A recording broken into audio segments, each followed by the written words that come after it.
বাংলাদেশে যেই পতিতাদের দোষর যারা কুলাঙ্গার মুরতাদ নারী নামের কলঙ্ক, নারী সংস্কার কমিশন যেই প্রতিবেদন বর্তমান অন্তর্বর্তী সরকারের কাছে দিয়েছে, নারীর অধিকার মর্যাদার নামে কমপক্ষে 10টা ধারা এরকম দিছে প্রস্তাব, যেখানে প্রকাশ্যে কোরআন সুন্নাহর স্পষ্ট বিরোধী।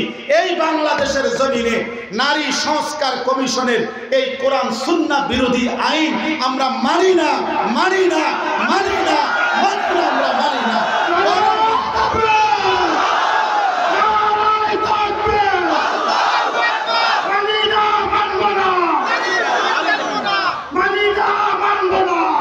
সোজা হিসাব ওলামা পরিষদ আলহামদুলিল্লাহ আপনাদেরকে নেতৃত্ব দেবে। আগামী 3 তারিখ আগামী শনিবার ঢাকার সোহরাওয়ার্দী উদ্যানে হেফাজতে ইসলাম বাংলাদেশের উদ্যোগে সারা বাংলাদেশের মুসলমানকে আহ্বান করা হয়েছে নারী সংস্কার কমিশন। আপনারা অনেকে হয়তো জানেনও না, বাংলাদেশের কতগুলো আধ ফাগল, তার সিরা মাথা খারাপ কতগুলো নারী, এগুলো বেড়া না বেড়ি, প্লাস্টিক না হাফ প্যান্ট, তাও বোঝা যায় না। এগুলো মানুষের জাত না কি এর জাত আল্লাহ বলতে পারে না। এত বড় ফ্যাসিস্ট, এত বড় জালেম ভাগছে, এগুলো থাকলো কেমনে কোন ফাঁকি দিয়া, এটাই বুঝলাম না। এত বড় জালেম, এত বড় মুরতাদ কেমনে রইল বাংলাদেশে, কোন মাটির তল থেকে বাইর হইল? এরা প্রকাশ্যে বলছে এই সরকারের কাছে 5ই আগস্ট পরবর্তী স্বাধীন এই বাংলাদেশে তারা প্রস্তাব দিছে যৌনকর্মী বেশ্যাপতি তাকে রাষ্ট্রীয়ভাবে শ্রমিক হিসাবে স্বীকৃতি দিতে হবে। পৃথিবীর কোনো বিবেক, কোনো মানুষ দূরে থাক, কোনো কুত্তা এই কথা মেনে নেবে না। এই জন্য আমরা নারী সংস্কার কমিশনের ওই নারীদেরকেও শুনাই দিতে চাই, এদেশের 10 লক্ষ নারী প্রয়োজনে আমরা তোমাদেরকে দেখাবো, যারা ইমানদার নারী, পর্দানশীল নারী, এরকম লক্ষ লক্ষ পর্দানশীল বোরকাওয়ালি ইমানদার নারী, তোমরা নারীদের পক্ষ হয়ে যেই সংস্কার কমিশন যেই প্রস্তাব দিয়েছ, এটা আমাদের নারী সমাজ তোমাদের এই প্রস্তাবেতে থুতু মারে, থুতু মারে, থুতু মারে, থুতু মারে। তোমার ঘরে কে বলছে? আমার বিবি ওই দিন জিগাইছে আমারে, কাকা আমরা কি তাই বেটিরে কইছি এ কথা? আমারে কইতেছে আমনে জিগান, আমি কই ফামু এসো অসিদ্ধ ধরে। আমার বিবি আমার বলছে আম ঘরে জিগাই তো কোন আমরা কি বলছি তোমার কাছে ফাজিল। আল্লাহ আমাদেরকে বিবেক দান করেন। অতএব ইনশাআল্লাহ আমি দোয়া করি এই পাটগ্রাম ওলামা পরিষদ আল্লাহ কবুল করে নেন, আজকের এই দাওয়া সম্মেলন আল্লাহ কবুল করে নেন। আপনারা আপনাদের চারিদিকে অমুসলিমদের উপরে দ্বীনি দাওয়াত, মারামারি, কাটাকাটি, হানাহানি নয়, কিন্তু ভালোবাসা দিয়ে, মহব্বত দিয়ে, কলিজার দরদ দিয়ে, চোখের পানি দিয়ে আপনারা দাওয়াত দেবেন তো ইনশাআল্লাহ। আপনাদের কাছে এই জিম্মাদারি আমানত দিয়ে গেলাম, মনে করায় দিলাম ইনশাআল্লাহ। আল্লাহ যেন আমাদের প্রত্যেককে তৌফিক দেয়। অনেক ওলামায়ে কেরাম আলহামদুলিল্লাহ উপরে নিচে ডানে বামে আল্লাহ তাআলা সমস্ত আলেমকে হিম্মত দান করেন। উম্মতে আখিরি পয়গম্বর আমার রাসূলকে আমি পাঠিয়েছি কাফাতাল লিন্নাস, মানুষের জন্য। আমি আল্লাহ আখিরি বন্ধুর ইমানদার হিসাব প্রতিটা উম্মত তোমাদেরকেও আমি আল্লাহ পৃথিবীতে পাঠিয়েছি উখরিজাত লিন্নাস, মানুষের জন্য। আমার কাবা মানুষের জন্য, আমার কোরআন মানুষের জন্য, আমার রাসূল মানুষের জন্য, আমি আনিসুর রহমানও মানুষের জন্য। কি বন্ধু, আমি কার জন্য বলেন না? মানুষের কথা কইতে ডরায়, বলেন কার জন্য? আপনি কার জন্য? মানুষের জন্য।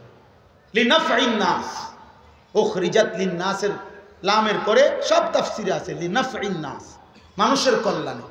আর মানুষের সবচেয়ে বড় কল্যাণ মানুষকে ঈমানের দাওয়াত, মানুষকে আল্লাহর দিকে ফিরানো, আল্লাহর সাথে জুড়ানো, আখিরাতের সন্ধান দেওয়া, আখিরাতের সন্ধান দেওয়া।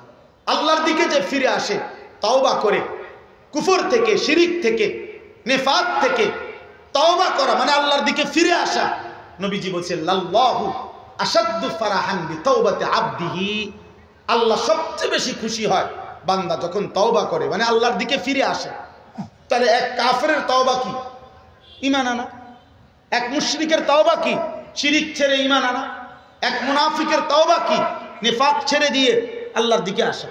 তো আল্লাহর নবী বলছেন আল্লাহ সবচেয়ে বেশি খুশি হয় বান্দা যখন তওবা করে। হাদিসের মধ্যে আছে কোন বান্দা যখন তওবা করে তার মানে কাফের যখন ঈমান আনে, মুশরিক যখন শিরিক ছাড়ে, মুনাফিক যখন নিফাকি ছাড়ে, এটাও তওবা। এই তওবার বরকতে, ফিরে আসার বরকতে আল্লাহ নবী সাল্লাল্লাহু আলাইহি সাল্লাম বলছেন, আল্লাহ তাআলা ফেরেশতাদেরকে বলে 7 আসমান সাজিয়ে দাও, জান্নাত সাজিয়ে দাও। হ্যাঁ, ফেরেশতারা আসমান সাজায়, জান্নাত সাজায়। আর ফেরেশতারা বলে, আয় মাওলা, কেন আসমান সাজালেন, কেন জান্নাত সাজাইলেন? আল্লাহ তাআলা বলে, আসলাহাল আবদু মাওলাহু। শোনো, আজ এক বান্দা আমার, এক গোলাম আজ বহুদিন তার মনিব থেকে ভাইগা গেছিল, চলে গেছিল, মনিব থেকে দূরে ছিল। আজকে সেই ভেগে যাওয়া গোলাম তার মনিবের সাথে সম্পর্ক ঠিক করছে। আসলাহাল আবদু মাওলাহু, এক গোলাম তার মনিবের সাথে সম্পর্ক ঠিক করছে। মানে আমার এক ভেগে যাওয়া গোলাম আমি রবের কাছে ফিরে আসছে, এই খুশিতে আমি আসমান সাজিয়ে দিলাম, জান্নাত সাজিয়ে দিলাম। প্রিয় বন্ধু, অতএব রাত হয়েছে অনেক, আমি আপনাদের কাছে অনুরোধ করছি, আমি আমার সবটুকু আবেগ দিয়ে আপনারা আপনাদের জাতিকে ফেরান। আপনারা আপনাদের এই এলাকার মাসউল হবেন, হাসরের ময়দানে জবাবদিহি করতে হবে। আল্লাহ তাআলা বলছে, ফাওয়ারাব্বিকা লানাসআলান্নাহুম আজমাইন আম্মা কানু ইয়ামালুন। তোমাদের প্রতিটা কর্মের ব্যাপারে আমি আল্লাহ কিন্তু অবশ্যই জিজ্ঞেস করব, অবশ্যই জিজ্ঞেস করব। অতএব প্রিয় বন্ধু, কিশোর নওজোয়ান ভাই, তোমরা স্কুল পড়ুয়া, কলেজ পড়ুয়া, ইউনিভার্সিটি পড়ুয়া, তোমাদের কাছে আমাদের অনুরোধ ভাইয়া, তোমরা নিজেরাও আল্লাহর দ্বীনের উপরে মজবুত হও। এবং এই চতুর্দিকে এখানে ওলামায়ে কেরাম আলহামদুলিল্লাহ অনেক অমুসলিমদের দাওয়াতি কাজটা করে। তো যেহেতু এখানে করে, যারা যেটুকু করে, ইনাদের সাথে আমি আমার এই কিশোর নওজোয়ান ছেলেরা তোমাদেরকেও বলি, ভাই তোমরা যোগাযোগ করে তোমাদের সাধ্য মতো, তুমি 3 ঘন্টাই পারো, তুমি একদিনে পারো, তুমি 3 দিনে পারো, তোমার ছুটিতে পারো, শুক্রবারে পারো, যখন যার সুযোগ হয় তুমি ফিকির করলে ইনশাআল্লাহ আল্লাহ ব্যবস্থা করবে।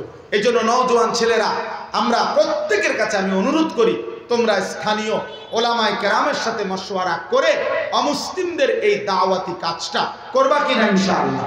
আমি শুধু আলাদাভাবে মাদ্রাসার ছাত্র না, 30 বছরের ঊর্ধ্বে যাদের বয়স তারাও না, 30-এর নিচে মাদ্রাসা ব্যতীত যারা, তারা দাঁড়ায় নিয়ত করেন।